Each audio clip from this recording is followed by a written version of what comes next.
বাংলাদেশের নারী আফুরা সবাই কেমন আছেন? মা বোন সবাই দৃষ্টি আকর্ষণ করতেছি, আপনারা কি আজও কি ভালো আছেন? 5ই আগস্টের পর থেকেই কিন্তু আপনারা বিভিন্নভাবে নির্যাতন হচ্ছেন, প্রতিবাদ করতেছেন না। ইতিমধ্যে আপনারা জানেন চট্টগ্রামের শিবিরের নেতা, যিনি সরাসরি ভিডিও ফুটেজের মধ্যে আপনারা দেখে ফেলছেন, ভিডিওটা ভাইরাল, সবাই জানেন, সবাই অবগত আছেন যে এই জামাত শিবিরের নেতা একজন মাকে কিভাবে তার বুকে লাথি দেয়, কিভাবে তার পেটে লাথি দেয়, তারপরে পিছন থেকে লাথি দেয়। আর সেই মাটা এখন পর্যন্ত সুস্থ হয় নাই, তিনি এখন পর্যন্ত হাসপাতাল থেকে যাইতে পারে নাই।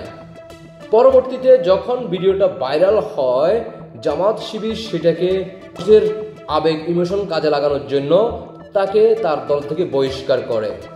এটা হচ্ছে জাস্ট মানুষকে থামানোর জন্য, বাংলাদেশের জনগণদেরকে। পরবর্তীতে তাকে অ্যারেস্ট করা হয়, মাত্র 2 দিন না থাকতে তাকে জামিন মুক্তি দেওয়া হয়। অথচ যে মাকে বুকে লাথি দেয়, পিছনে লাথি দেয়, তার পেটে লাথি দেয়, তিনি এখনো হাসপাতালে আছেন।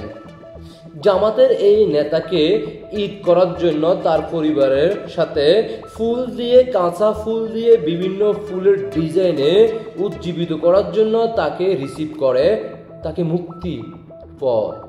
অথচ যে মা এখনো হাসপাতালে ভর্তি আছে, তার অবস্থা করুন, তাকে নিয়ে কোনো চিন্তা নাই। বাংলাদেশের আমার মা বোনদের দৃষ্টি আকর্ষণ করতেছি, আপনারা এখনো ঘুমিয়ে আছেন। আপনারা জানেন 5ই আগস্টের পর থেকে দিন রাত আপনারা নিরাপদ নয় রাস্তাঘাটে, তারপরেও আপনারা চুপ হয়ে আছেন। আজকে আপনার সাথে হয় নাই, আপনার পাশের কারোর সাথে হয়েছে, পরবর্তীতে আপনার সাথে হবে। যেটা আপনারা 5ই আগস্টের পূর্বে দিনে এবং রাতে যে কোনো সময় আপনারা নিজস্ব কাজে, নিজের কাজে, ব্যবসা বাণিজ্য থেকে শুরু করে ব্যক্তিগত কাজের জন্য দিনে রাতে 24 ঘন্টায় যে কোনো টাইমে ঘর থেকে বের হতেন, আবার কাজ কমপ্লিট হওয়ার পরবর্তীতে আপনারা নিরাপদে বাসায় ফিরে আসতে পারতেন। কিন্তু 5ই আগস্টের পর থেকে রাতের বেলা নয়, দিনের বেলাও কিন্তু আপনারা নিরাপদ নয়। ইতিমধ্যে আপনারা ভুলে যাবেন না, 5ই আগস্টের পর থেকে শিশু দর্শন থেকে শুরু করে নারীদেরকে যেভাবে হেনস্থা একের পর এক করা হচ্ছে, সেটা আপনারা অল্প কয়েকদিনে ভুলে যাবেন না। যদি আপনারা নিজেদের নারী অধিকার আদায় করতে চান, মা বোনদের দৃষ্টি আকর্ষণ করব, সারা বাংলাদেশে সবাই গর্জে উঠুন, রুখে দাঁড়ান, প্রতিবাদে আপনারা ঝড় তুলুন, পাকিস্তানিদের বিরুদ্ধে রুখে দাঁড়ান। আপনারা ভুলে যাবেন না, কিছুদিন আগেই কিন্তু এই হুজুররাই, যারা জামাত পাখি প্রেমিক, তারা কিন্তু সংবাদ সম্মেলন করে কিন্তু আপনাদেরকে বিকৃতভাবে তারা আপনাদেরকে কথা বলছে আপনাদের উদ্দেশ্যে।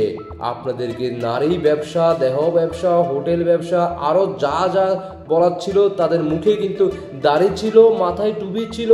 প্রত্যেকটা যারা পাখি প্রেমিক ছিল, তারা কিন্তু সংবাদ সম্মেলন করে সোশ্যাল মিডিয়াতে লাইভের মধ্যে কিন্তু আপনারা ওই ভিডিওগুলো দেখছেন। তাদের মুখের ভাষা, অন্তরে কোরআন এলেম রেখে তারা যেভাবে আপনাদেরকে ব্যবহার করছে, আপনারা ভুলে যাবেন না। সেটাই কিন্তু তারা একের পর এক ব্যবহার করতেছে সোশ্যাল মিডিয়াতে। আপনারা জানেন সম্পূর্ণ ভিডিওগুলো ভাইরাল। এখনও আপনাদের হাতে সময় আছে, রুখে দাঁড়ান, গর্জে উঠুন, প্রতিবাদ করুন। আশা করি বুঝতে পারছেন আমার মা বোনেরা। আল্লাহ হাফেজ।